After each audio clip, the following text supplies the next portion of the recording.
Well, hi everybody, Father Alex here. Welcome to another episode of the Godcast. My guest this week is musician Paul Simpson, who was a founder member of the Teardrop Explodes and more latterly the Wild Swans. If you enjoy the Godcast, then do check out my YouTube channel where you'll find lots of musicians, priests, sports people, politicians, and literally hundreds of podcasts there. Or even maybe check out my book, Our Daily Bread from Argos to the Altar, which is available in all good bookshops. But for now, do enjoy this interview with Paul Simpson. Well, I'm delighted to say that joining me on the Godcast today is musician Paul Simpson. Paul, it's fabulous to get you on. How are you? Yeah, I'm good, thank you. Yeah, and thanks for having me as well. It's been a little while since I've done one. I did a lot of promo last year for my book, but it's all gone a little bit a little bit quieter now. Yeah. Yeah, yeah. In Was fact, that yeah. a, So thanks. was that I mean, I was published a few years ago, and so we probably have a shared experience. I found it a really wonderful experience, and Yeah, me too. Slightly frustrating at times because I was with a very small publisher, but I was just looking at yours because I don't know the context because I haven't read it of the title, but I was just by Argos you mean the Argos department, the the Argos, the the Argos. Argos, Yeah, because I was thinking Argos is also it's the name of Odysseus's dog yeah, in the Odyssey as well, isn't it? yeah. No, it's. I've got it here. If anybody wants it, there it is. Oh, okay. Yeah, it's the Argos, and yeah, you were mentioning off camera, Paul, that you were in Dublin. I was there with Argos as well in Dublin for a period. Ah, yeah. So yeah, it's about Argos. It's a memoir, but anyway, it's about you, not me. So Okay, well, I'll check it out because it sounds well, fascinating. I'll get you a copy. That'd be easy to do. So That'd be great. yeah, so if it's all right with you, Paul, can we go down Mm. have a little trip down memory lane? I Hmm. love chatting to musicians, and I've had a number of musicians on, and always interested where it all began. What was the music scene like for you as a kid? What was uh, the artists and songs that were really kind of almost getting under your skin, if it were in a good or a negative way? Yeah, well, it's easy really because I'm ancient. I grew up in real time with the Beatles. So my dad was in the Merchant Navy. Had a small record collection. It'd be like I don't know. I think we had an Ella Fitzgerald record, and but it was all stuff I couldn't relate to really, and some kind of horrible stuff like Engelbert Humperdinck and things like that. James Last, you know. But he was a stranger to me. He'd only he'd be on 9 month long voyages, huge long voyages around Africa and stuff. And so he was just a stranger when he appeared with a suntan in a uniform with presents, you know. And anyway, he came back. He was home one time and he came back with the Beatles, "Please Please Me" single, the first single, and he bought it from Nems, you know, the actual branch where the manager had sort of first stocked it, an Epstein shop, and I just it was so exciting. I had a slightly older sister who made me get up and dance with her you know, and my mom got up, and it was so infectious. And I was aware of music from a very little boy. I was aware of there was one song on the radio that used to make me swoon, and it was an instrumental called "Theme from a Summer Place" by the Percy Faith Strings. It was a big, like late 50s, 1960 kind of radio hit, and I remember being in my pushchair and kind of just blissing out to it. And it's still, you know, if I was ever on Desert Island Discs, corny as it is, that'd have to be my number one. But I remember that Beatles single, and I'm sure I don't think this is false memory. I think it's real. I recognized something in it. I knew the people performing this song were slightly having a laugh. You know, because you could hear a little bit of rebellion in it. It wasn't quite as polished as what was on the radio around it. And there's just a sort of joyful teenager lads having a laugh kind of thing about it. And I just loved it. And I played it to death, and then my dad or my mum, because they saw how my reaction to it, would buy the Beatles singles as they came out.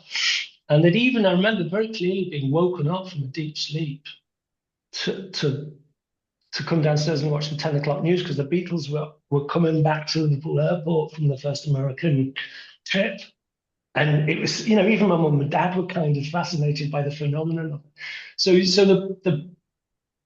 I mean, you can't escape from the Beatles in Liverpool. And when punk was happening, it was really uncool to kind of admit to liking the Beatles, No Elvis Beatles or the Rolling Stones, the Clash films.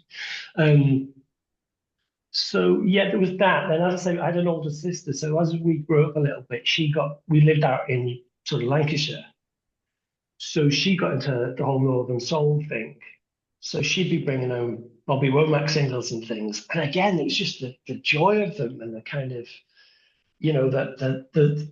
sexuality is the wrong word. There's a sort of a rawness that wasn't in the white music you were hearing on that, one did Sandy Shore or something. It sounded very different.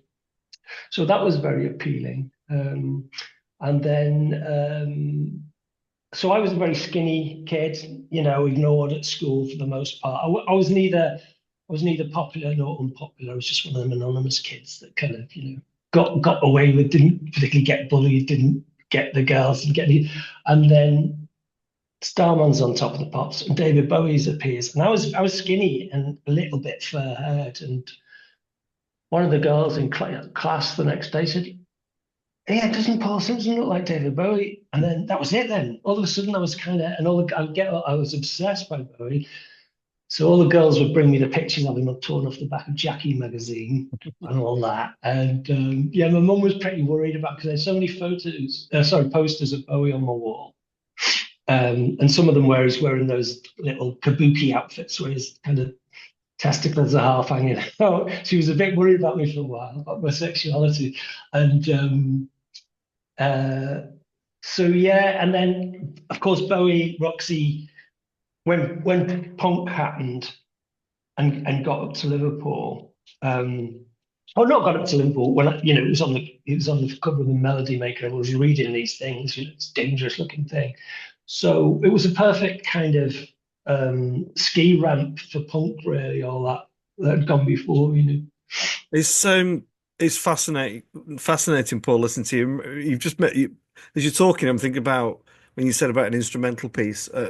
We had a neighbour called Bert who I got a record player, but I had no records. And Bert next door offered to pass me down his records, and I just took them and I literally went through and. As you were talking, Ackerbill, Sleepy Shores by Ackerbill. What a beautiful record that is. As me Yeah, as like I was about 9, and my mate's going, "What are you listening to?" So yeah, I just love it, and it's so fascinating how we progress through music. I'm a huge Depeche Mode fan now, right. Paul. But how I got there was, there's a lot going on in between there, and what you were talking there. Just interesting about the Beatles, Paul, because I'm in my 50s, so I wasn't living at that time Yeah, when you're they were you're there. younger than me. Yeah. But nearly every musician that I've spoke to, and I ask about influences, the Beatles come up. Nearly every Mm, and Bowie often comes up, mm, and Brian Ferry. mm. Particularly about the Beatles? What was so transformative about them that changed music almost forever? What do you think it was? Well, it's sort of a cliche to say it really, but it really was about the chemistry. I think it was almost like the elements, the four elements kind of thing. You, God, that's a big question, isn't it? But something about I'm just sort of, even though I think this, it's all been said before, but I think that brilliant thing between McCartney's optimism and Lennon's pessimism, which was quite unique. George's spiritualism. I mean, even before he was writing much, he had a kind of a soulfulness that maybe that the others didn't have, that in his harmonies and stuff.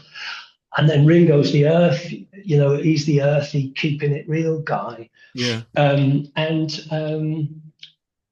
I think but I think it was what I said earlier. I think the real crux of it was that um, they weren't taking themselves entirely seriously. Well, they were, but there's a sort of irreverence. That's it. There was an irreverence to their, even when Brian Epstein's got them all in the smart suits. They've lost the quiz, and he smartens them all up, but they're still sort of smirking a bit in the photos, like they're not quite playing the game. And I don't know. It's very hard to define. I'd need hours to think about it. Really, I've never Well, really asked you've done a myself. good job. Oh, okay. And what about your first venture into starting a band? Does, is that do you enjoy the nostalgia of looking back at that, Paul? Was um, it kind of a traditional get your mates together? I was listening to an interview with who was it? Uh, it was Mark Knopfler on Desert Island Discs, right. and he basically said, if you've got a van, you're in. You know, Yeah. Well, my first, so for I think it was my 13th birthday, I got an electric guitar. I'd got a Spanish, like a real entry level cheap one, a few years before, and and I didn't, no one was musical in my family, so I had no one to teach me anything. It's pre-internet, pre-anything. And I think, but I'd seen this electric guitar in the window of Hessie's, the famous music shop in Liverpool, where famously the Beatles got the guitars from. And it was £13 new, and it came with a practice amplifier, a lead, a plectrum, a book on how to play, and a record on how to form your own rock band. And it was a deal they had for 13 quid, which was quite a lot of money. It was more than I'd ever normally get for a birthday present. But, my mum and dad pestered my mum and dad, and got this guitar, but didn't even know how to tune it. And like I don't know if I'm very good mates with Will Sargent from the Bunny Men. We were at school together, and we both had the same experiences. We both had guitars, but no one to show us how to tune them up, so they just stayed untuned for Mm. 10 years. And but I used to enjoy. I worked out if I stood next to the amplifier with the guitar, it would feed back. So I used to just make noises and stuff and think I was kind of Brian Eno or something. And then I had a friend up the road who I persuaded to buy another guitar. And we formed a band. And I'd love to say we were sort of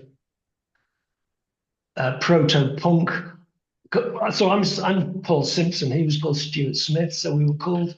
I'd like to say we were called the SS in a kind of dangerous punk way, but we weren't. It's because this was 1974, 75. We were called the SS Band, which is such a pre-punk thing. You'd never have some, it's Yeah. like the J. Giles Band, or no one Yeah, does yeah. that anymore. And we made an album in my mum's kitchen, and I've got the only copy of it. And cassette. The title of the album was called "Chaos on the Borders of Sanity," and there was a song about prostitutes in Liverpool on the Dock Road. Like we were like, I don't know how old were we? I don't know, 14. So what we knew about women, we never even seen on, so that was my first kind of Mm.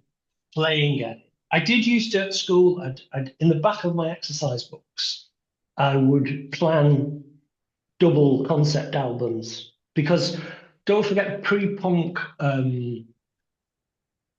progressive rock was the underground music. It's sort of almost like a dirty word, or has been over the years since punk. But I love it. I always did, still do. Um, so I used to plan these pretentious kind of double and triple albums, do the artwork and all that stuff without ever playing a note.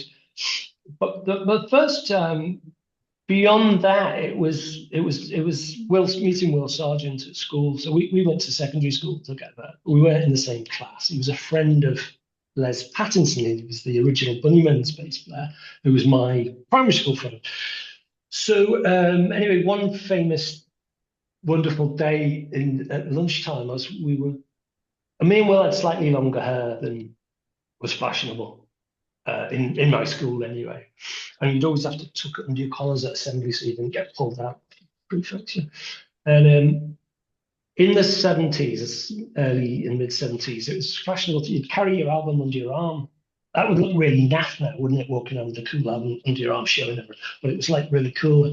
And you spend ages choosing the album you're taking to school that day, you know. And no one else did it. It was only me that was doing it. And then one day I saw Will Sargent, kind of, who I didn't really know very well. And he had an album under his arm, like mine, you know, and I went over and did that awkward thing, right, what's that? You know, and he went to Pink Floyd, and I said, "Who's he?" And it was Atom Heart Mother, you know, the one with the cow on the cup, the cow's face on the cup. And he said, "What's that?" And so I was a Bowie Roxy fan, so so I'd got onto them really early. So, and I'd even seen them play in Southport. They played Southport Floral Hall, a one-off show, before an American tour.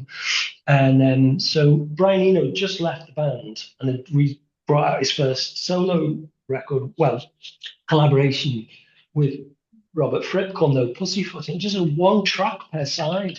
Well, that's not unusual now. There's lots of ambient kind of music like that. But then it was like, whoa, what's this? One side was called Swastika Girls, which is an incredibly dangerous title. Wow.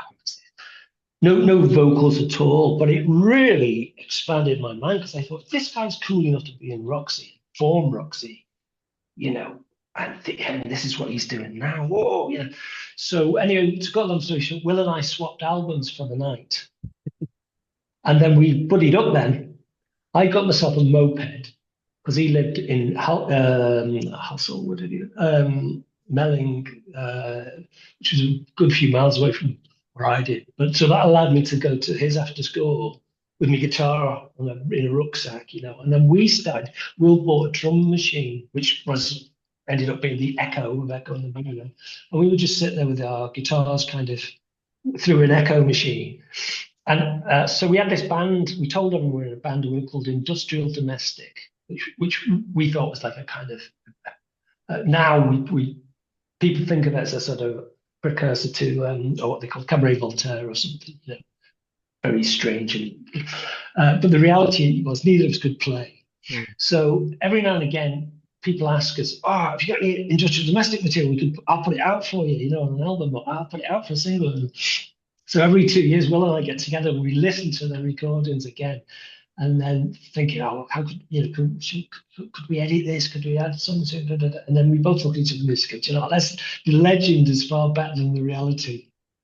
So let's just keep it a legend, Let's Absolutely. never, yeah. And as your career progresses, you're getting older and you're maturing. The experience of the Teardrop Explodes, Paul, was that a shorter experience than you expected? Yeah. Well, yes, it was. But then I'm unlike a lot of my peers in Liverpool.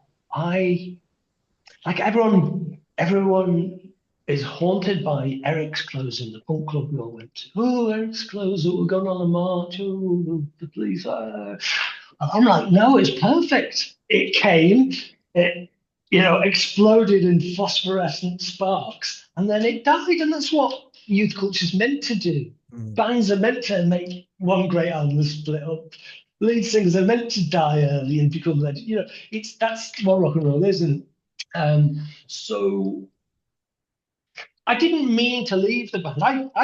Julian and I sort of formed the band. I know I was just doing that thing with Will, and Julian was kind of fascinated that me and Will got together. But I'd moved into a bed sit, so I wasn't close to Will's geographically anymore.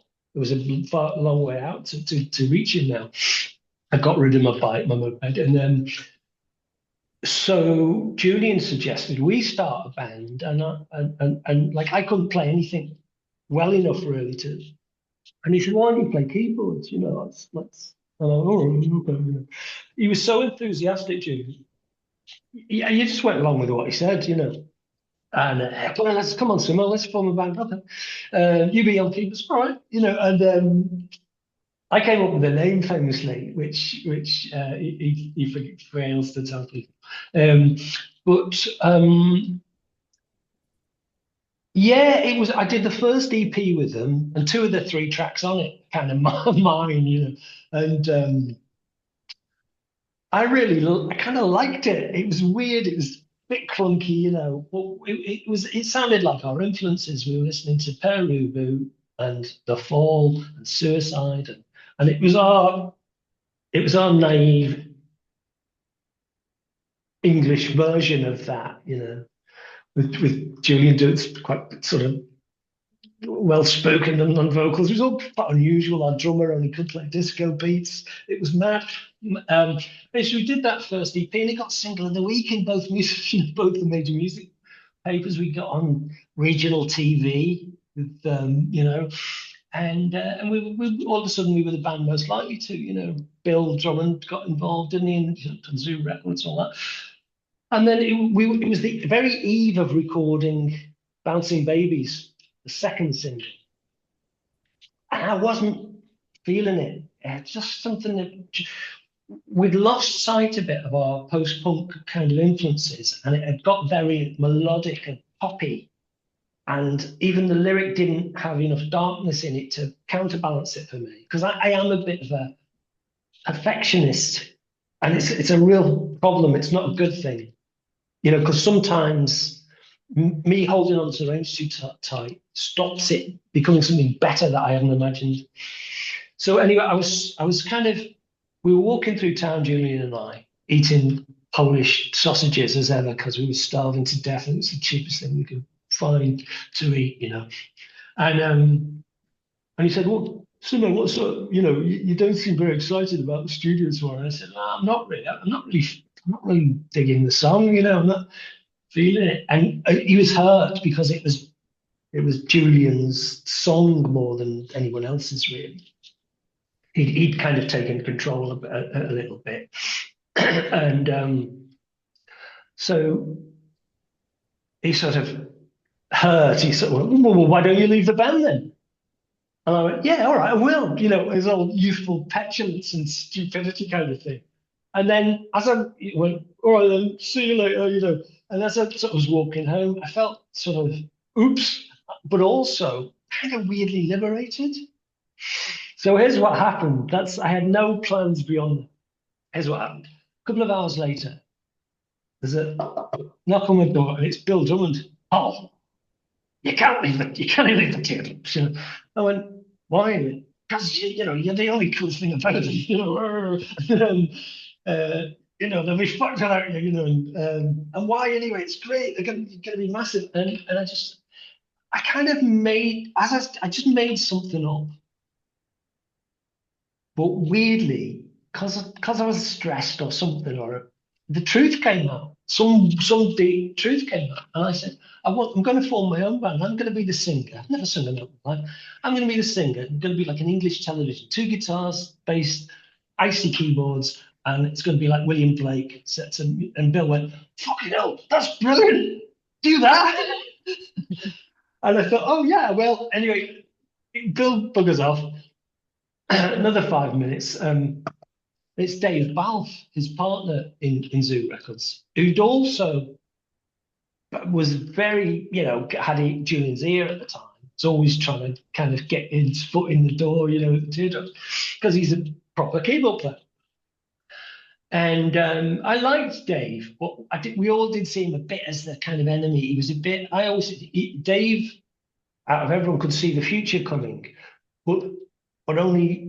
He was only 5 minutes ahead of his time. So he knew what was coming next. He knew that like Radar Records and conceptual sort of, new wave bands doing covers of 60s pop hits. Things like he could see that coming, electronics and stuff like that. He could see that coming. So he came around and said, and the last thing I was expecting to hear, he said, oh, you can't leave the Teardrop Explodes. You're the best thing about kind of, or not that. It wasn't technically that, but the implication was that their cool would go down without me. And so I repeated the same thing to Dave, fully expecting him to give me an argument. And he went, "That sounds brilliant. Do that." So that gave me sort of license. Yeah.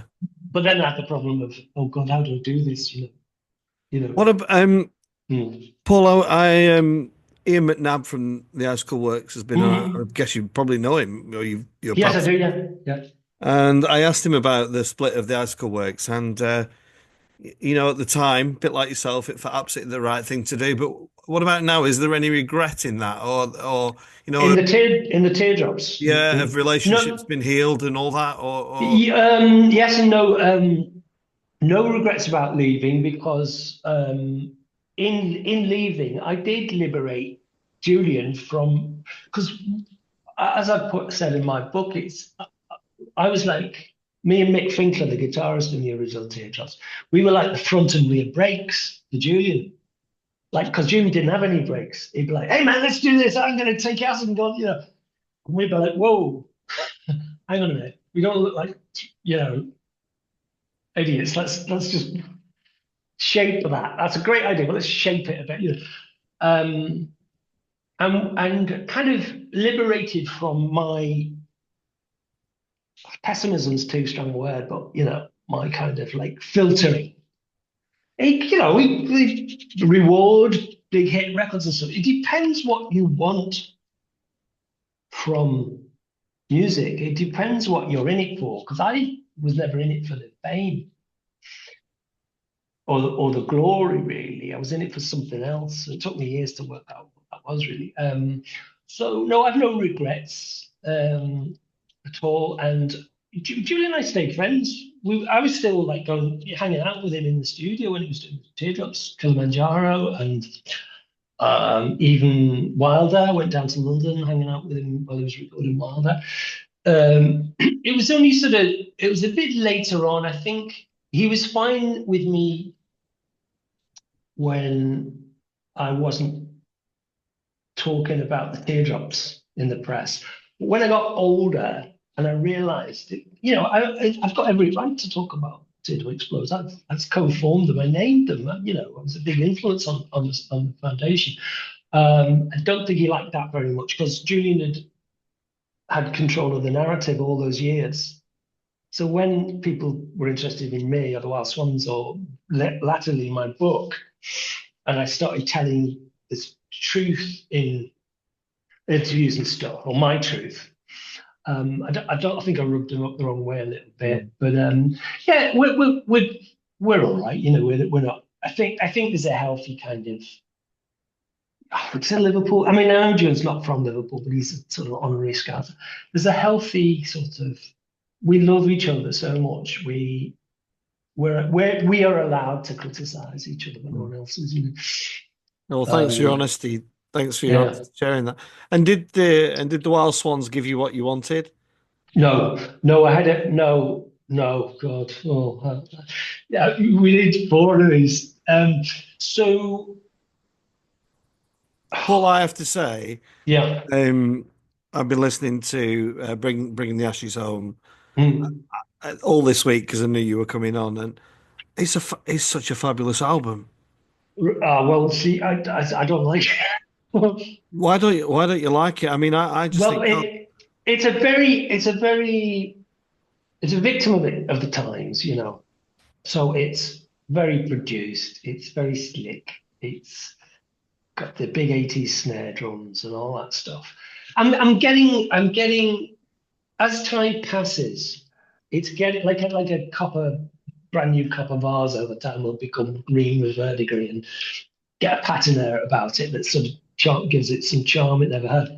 It's a bit like that. So even those big snare drums are now, with a distance of 40 years, are starting to become, oh, that actually sounds good in its weird way. But I don't, the songs aren't there for me. So the very early Wild Swans, Revolutionary Spirit, the Peel sessions and stuff like that, there was something, I mean, you're a deeply spiritual man. So the Wild Swans was about spirituality, not necessarily religion, but it was about a Blakean, about reaching for something. I don't know. Have you ever seen? There's an amazing. What's it called? There's an engraving from like I don't know, early 18th century of of a man on his hands and knees in the world, and there's a sort of globe above him, and outside of it are planets and stars, and he's got his head. It's a remarkable thing. No one knows the story of it really. It's like an alchemist's story, and he's got his head into the stars, like he's broken through the veil, kind of thing. And I wanted the Wild Swans to be a vehicle for ideas and to open people up to the idea of something bigger than the physical world, the consensus reality. Really. And I did it. We nailed it on the first single, Revolutionary Spirit, and on all those, that Mark One band. But then I used to suffer from depression, undiagnosed, but I now realize that's what it was. And when it was on me, at its worst, I couldn't communicate with anyone. I'd just hide, lock the door, wouldn't answer the phone if I had a phone at the time. And so I was having a particularly bad one. I took myself off. In those days, in the early 80s, you could buy a thing called the Transalpino 3-city ticket. It was 26 quid, and you could travel anywhere in Europe on any bus or train between, Berlin, Amsterdam. It was amazing. Paris. So I did that, and I took myself off to Amsterdam, and I was living in a couple of 4 guilders a night dormitory with other tourists and stuff.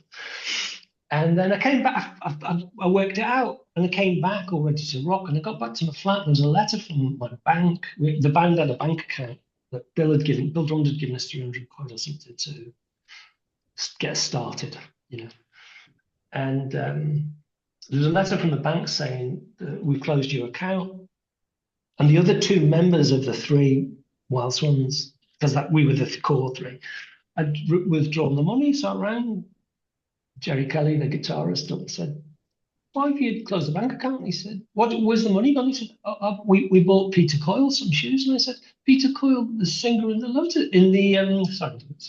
the Jazz Babies." He said, "Yeah." And I said, "Why would you do that?" Because he's our new singer.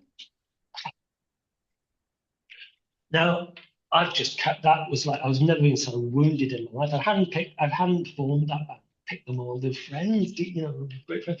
But it took me 40 years to realize, 35 years to realize that I just stopped communicating with them. So they thought I'd lost interest. But so anyway, I worked briefly with Ian Broudie in a project called Kerr. We had a hit single, and then I walked out on that project because the Wild Swans was unfinished business. Reformed the Wild Swans forgave them. The Lotus Eaters had the big hit with a song I'd co-written. My name's not on it. First picture of you. And that was a Wild Swans song, and or half of it was. And we reformed, got a 2-album deal with Seymour Stein, Sire Records, holy grail of record labels, and recorded Bringing Home the Ashes. Completely bombed, But did it bomb?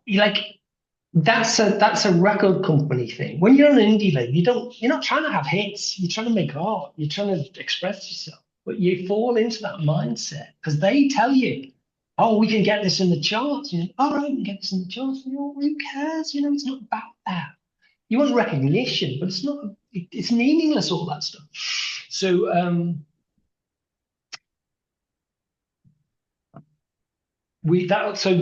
anyway, the Mark II band imploded again.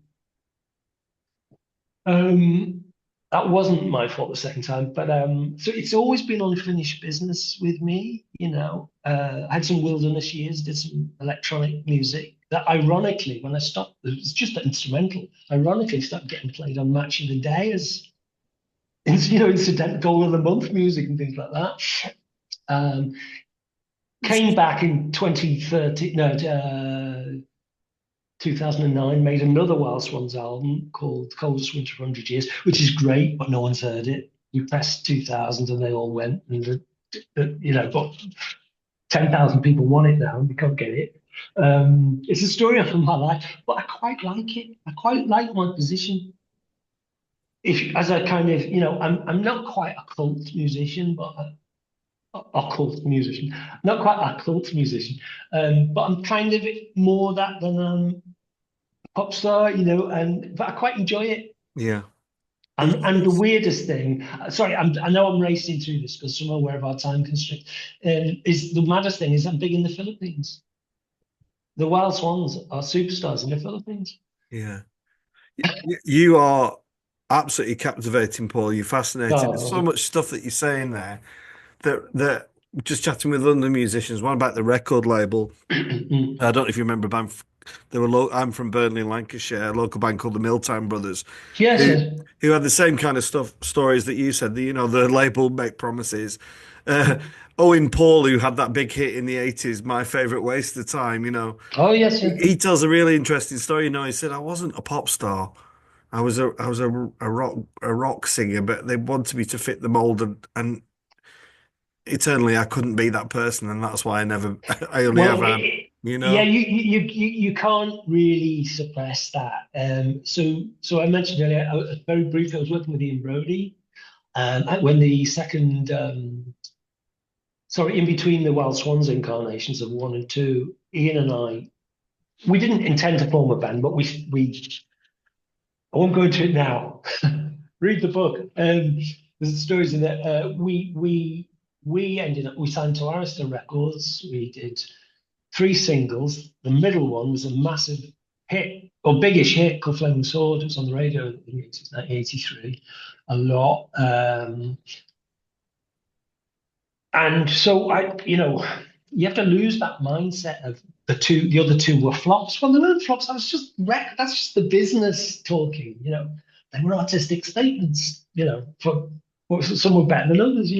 And Ian Blesham's gone on to Lightning Seeds, a huge, massive band, quite rightly so. He's the pop meister, isn't he? And he's brilliant at it. But I find it difficult to suppress the darker side of my psyche. I could never. I don't think I could ever be that popular, because I think to be universally, housewives wouldn't like my stuff maybe as much. I don't know. Well, it kind of leads perfectly to, well, I'm mindful of time, but the one of the questions I do want to ask is, how much your depression influenced you as an artist, and I know this might sound strange, but how much do you think it's affected you in a positive way? I Yeah, yeah, alluded to no. that. Depeche Mode are my favorite music of Mhm. choice. I feel their best music came in their darkest moments. Y- Yeah, no, that's a good point. It's a really good question. Actually, no one's ever asked me that before. Yeah, there is some positives in the bleakest negativity. Not at the time, but do you know what it's about? I think it's about I'm not afraid of reflection. I'm not afraid to deeply examine myself.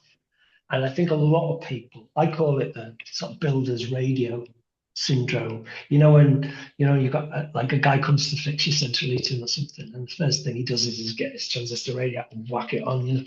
And I'm like, I can't listen to the radio. I never listen to the radio, particularly talk radio. I can't listen to the news or anything like that. It's like I can't bear someone else's being subjected to someone else's version of reality kind of stuff. So I'm often being for God, I sound like such a but so I do regularly examine myself and my past and edit. Do a is that what's it called? What's it called? Not an edit. um, an audit of my behavior and my relationships over time and stuff. And yeah, without the depression, I'd have been quite a shallow individual because I'm quite vain. I'm still quite vain. I used to be terrible. I'm facing the reality now. But the darkness, you've got to go. I'm preaching to the choir. But you've got to go to hell to get to heaven. You know, you just do. It's that whole crucifixion thing is applies to us all. You know, you have to be nailed to a cross of some form to suffer, lose it all, lose faith. You know, to find it in whatever form that is. And like I'm so much happier now, and nothing's really changed except me having that courage is the wrong word, but to actually say, oh, that was your fault. That wasn't their fault. That was your fault. Oh God, you treated that woman so badly. Why did you do that? You know what I mean? Rather than just, I think most of us, bit of a generalization, but most of us don't like to look at it. Anything that we don't like about ourselves, we tend to kind of, oh yeah, we'll turn the metaphorical radio on with bloody, Netflix and fast food, whatever. We just have to keep ourselves entertained to stop us looking at what William Burroughs said is on the end of our fork. Yeah, it's some profound wisdom there, Paul. There really is. And to kind of bring this all, we've covered quite a lot of ground there. And but what about now? What's the Oh well, future? What's the future? What are you looking forward to? yeah, lots of things. So here's the thing. So my book came out December the 5th last year. Did really well considering I'm a minor character. Really. So I've got an agent, publishers and everything. And so any of the agents said, oh, The Guardian did that big feature, fantastic, blah, blah, blah, blah, blah, blah. Are you going to write volume 2? And I said, yeah, I'll write volume 2. And it's not a normal memoir. It's more like what we've been talking about. I've snuck it's a Trojan horse to get my weird ideas. So I sat down. My partner and I had rooms in a 500-600-year-old building in Trinity College, Dublin, all last year. It's the most haunted building in Ireland, apparently. Anyway, so I sat down at my desk to begin. And I thought, I've just spent 5 years looking over my shoulder into the past. Well, let me get it for you.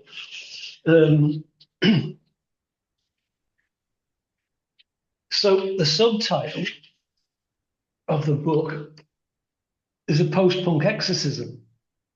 And because that's what it was for me, it was an exorcism. And so I sat down to write, but what was is there a name for a re-exorcism? I don't know. I don't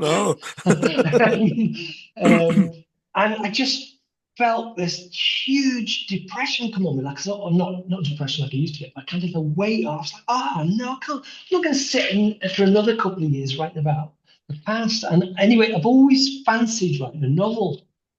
So I rang my agent and said, look, Matthew, I've got this other idea. And he said, look, just write whatever you feel like writing, because if you write it sort of under your self-imposed sort of, house arrest, it won't be good, So I've spent 6 months, first 6 months of 2024 researching, the last 6 months writing. I'm about 45,000 words into a 70,000 word novel. Called Paint the Devil, right? And it's called Paint the Devil because it's there's a German expression, paint the devil on the wall and he will come.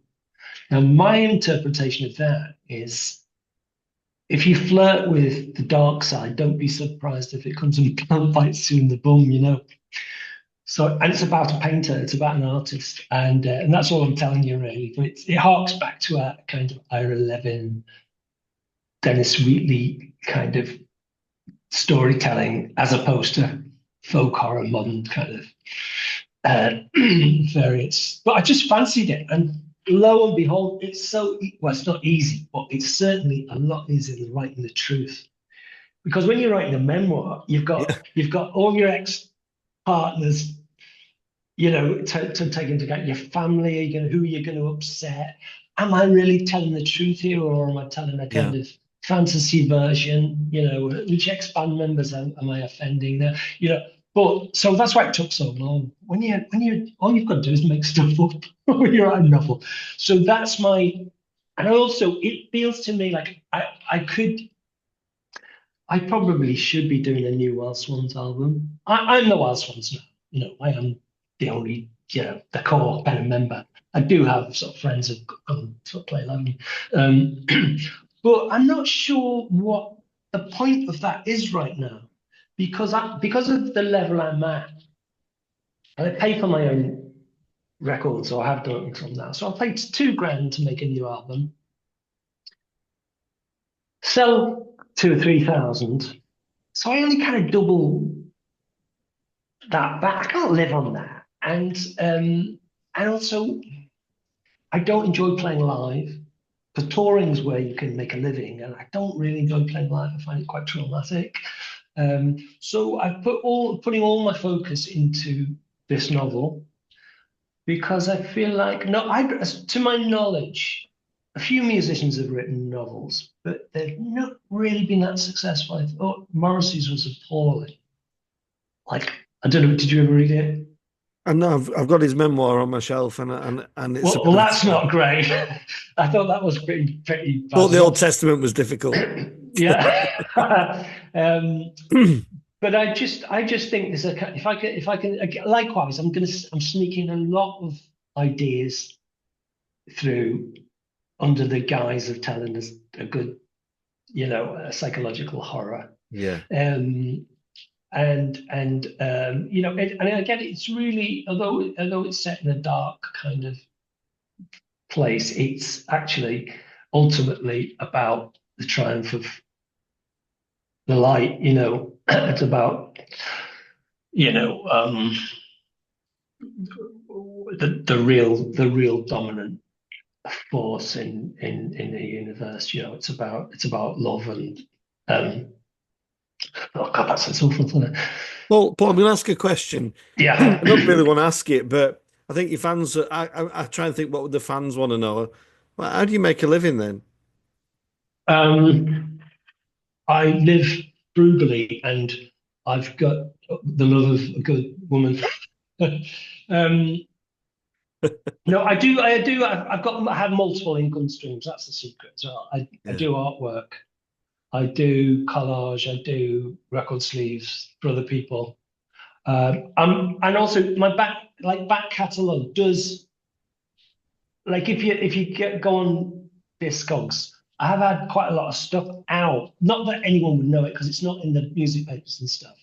But because I had so many wilderness years, what happens is I get labels ring me up and say, "Oh, we'd love to. Have you got any new stuff you'd like to put out?" And I say, "No." I said, "The only thing I've got is I did a kind of 5-track EP that never came out in 1985." And they go, "Oh, great, can you have it?" And I go, "Yeah, okay." And they put that out, or I did a solo album that was too raw.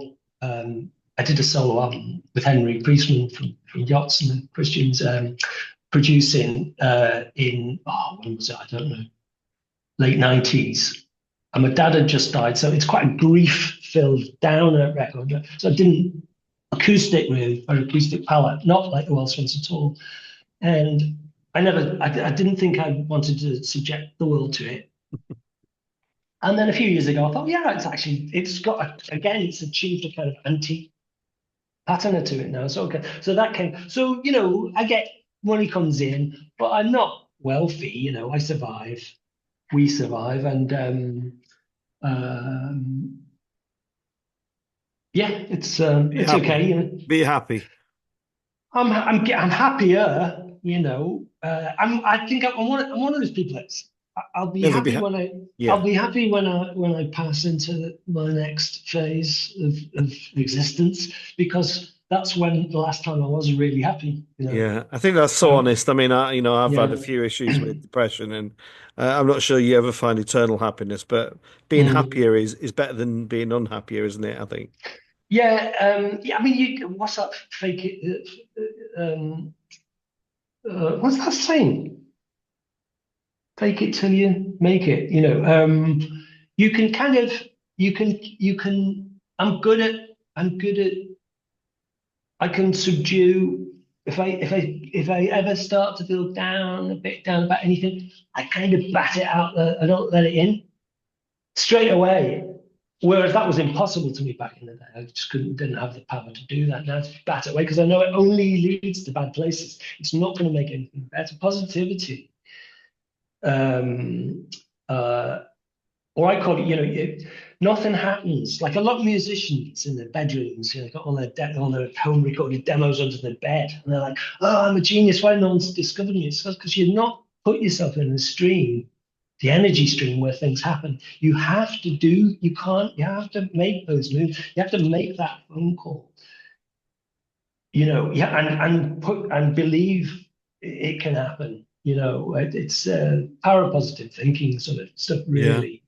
And weirdly, my profile, hence I'm a guest on your show as well, when you have dire straits on, it's my profile's gone up massively in the last 5 years. Because in the 90s, like I once won Best Dressed Man award in the NME, but the editor didn't know who Paul Simpson was, presumed they meant Paul Simonon from The Clash, so changed it. So Paul Simonon won Best Dressed Man, which he was a snappy dresser actually. Um, but now people know who I am. And it's kind of through my own self-mythologizing a bit. I mean, I was a bugger for social media self-mythologizing. Lots of old photos of old people, bits, just bombarding people with this is who I used to be. And you missed it. You weren't there, you missed it. Mm. And now people go, oh my God, that was 1981. Wow, he was wearing kind of crazy World War II clothes quite early, wasn't he? He had that short hair that we were having. And I've sort of, it's finally worked. Yeah. Where I'm being interviewed by John Robb now, where I'm get invited to take part in films about Scott. There's a movie about Scott Walker coming out. I've been invited to be a talking head on them. And I'm like, when did that happen? And I think it's just through sort of people have caught up finally with me a bit. Yeah. I'm not the lost kind of You, soul of us. you're definitely not. Paul, Yeah. I've really genuinely enjoyed this very much. One of Yeah, my same. favorite chats, and Oh, I bless hope your you. fans enjoy it and they can Thank check it you. out. And just thank you for coming on the Godcast. Thank you very much. Great. Thank you for having me. Appreciate it, Alex.